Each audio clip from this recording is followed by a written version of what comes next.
All right, my first grade lovelies, we're back. And yesterday, we heard Wilbur get some bad news. They're going to fatten him up to try to make bacon and ham and sausage at Christmas time, winter time. And, of course, Wilbur is just devastated. And he has a friend, Charlotte, who says, that's not going to happen. I won't let it happen. I don't know what I'm going to do, but I'm going to help you. And Fern was there. She overheard this whole conversation. So this chapter is chapter 8, A Talk at Home, and we're going to visit with the Arables over at Fern's house. On Sunday morning, Mr. and Mrs. Arable and Fern were sitting at breakfast in the kitchen. Avery had finished and was upstairs looking for his slingshot. Do you know that Uncle Homer's goslings had hatched? Asked Fern. How many? Said Mr. Arable. 7, replied Fern. There were 8 eggs, but 1 egg didn't hatch, and the goose told Templeton she didn't want it any more, so he took it away. The goose did what? Said Mrs. Arable, gazing at her daughter with a queer, worried look. Told Templeton she didn't want the egg any more, repeated Fern. Who is Templeton? Asked Mrs. Arable. He's the rat, replied Fern. None of us like him much. Who's us? Asked Mr. Arable. Oh, everybody in the barn cellar. Wilbur and the sheep and the lambs and the goose and the gander and the goslings and Charlotte and me. Charlotte, said Mrs. Arable. Who's Charlotte? She's Wilbur's best friend. She's terribly clever.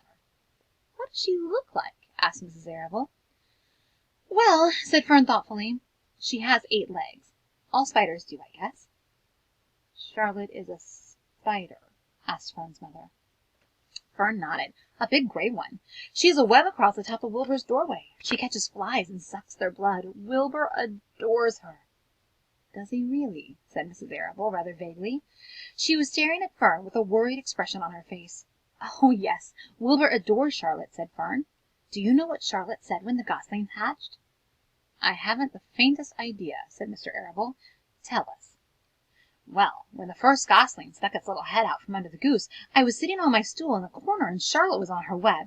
She made a speech. She said, I am sure that every one of us here in the barn cellar will be gratified to learn that after 4 weeks of unremitting effort and patience on the part of the goose, she now has something to show for it. Don't you think that was a pleasant thing for her to say? Yes, I do, said Mrs. Arable. And now, Fern, it's time to get ready for Sunday school. And tell Avery to get ready. And this afternoon you can tell me more about what goes on in Uncle Homer's barn. Aren't you spending quite a lot of time there? You go there almost every afternoon, don't you? I like it there, replied Fern. She wiped her mouth and ran upstairs. After she had left the room, Mrs. Arable spoke in a low voice to her husband. I worry about Fern, she said. Did you hear the way she rambled on about the animals, pretending that they talked? Mr. Arable chuckled. Maybe they do talk, he said. I've sometimes wondered. At any rate, don't worry about Fern. She's just got a lively imagination. Kids think they hear all sorts of things. Just the same, I do worry about her, replied Mrs. Arable. I think I shall ask Dr. Dorian about her the next time I see him. He loves Fern almost as much as we do, and I want him to know how queerly she's acting about that pig and everything. I don't think it's normal. You know perfectly well animals don't talk. Mr. Arable grinned. Maybe our ears aren't as sharp as Fern's, he said. So that's the end of that chapter. It was very short. So I'm going to jump to the next chapter, which is Wilbur's Boast.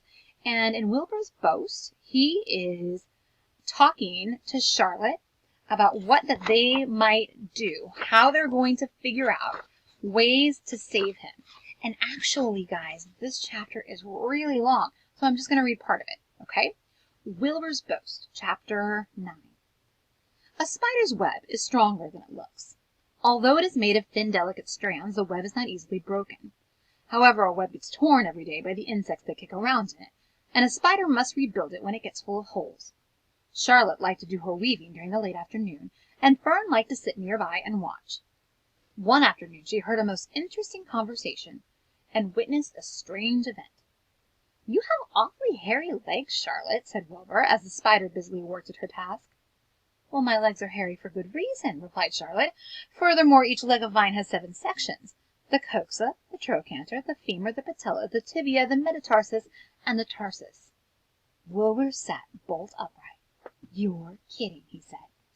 No, I'm not either. See those names again. I didn't catch them the first time. Coxa, trochanter, femur, patella, tibia, metatarsus, and tarsus.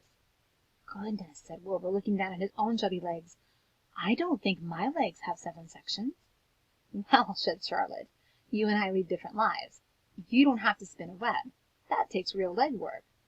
Well, I could spin a web if I tried, said Wilbur, boasting. I've just never tried. Oh, well, let's see you do it, said Charlotte. Fern chuckled softly, and her eyes grew wide with love for the pig. Okay, replied Wilbur. You coach me, and I'll spin one. It must be a lot of fun to spin a web. How do I start? Take a deep breath, said Charlotte, smiling. Wilbur breathed deeply. Now climb to the highest place you can get to, like this. Charlotte raced up to the top of the doorway. Wilbur scrambled to the top of the manure pile. Very good, said Charlotte.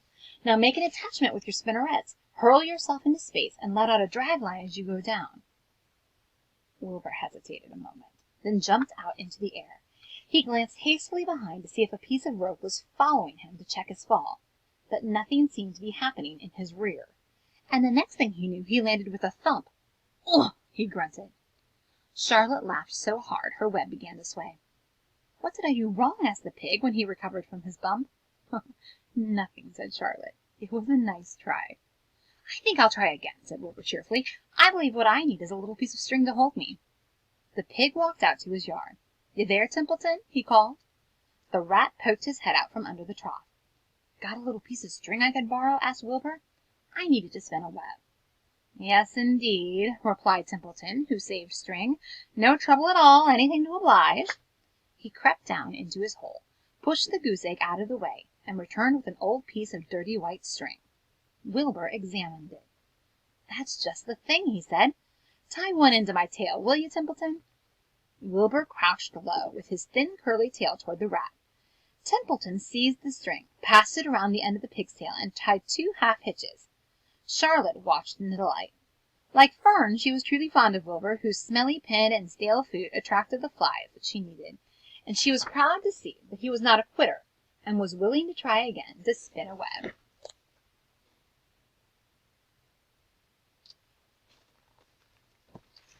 While the rat and the spider and the little girl watched, Wilbur climbed to the top of the manure pile, full of hope and energy.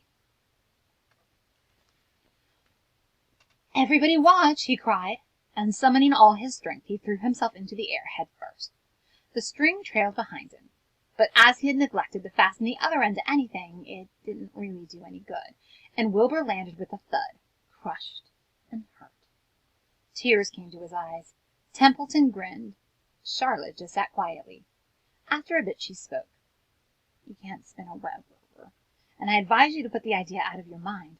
You lack 2 things needed for spinning a web. What are they? Asked Wilbur sadly.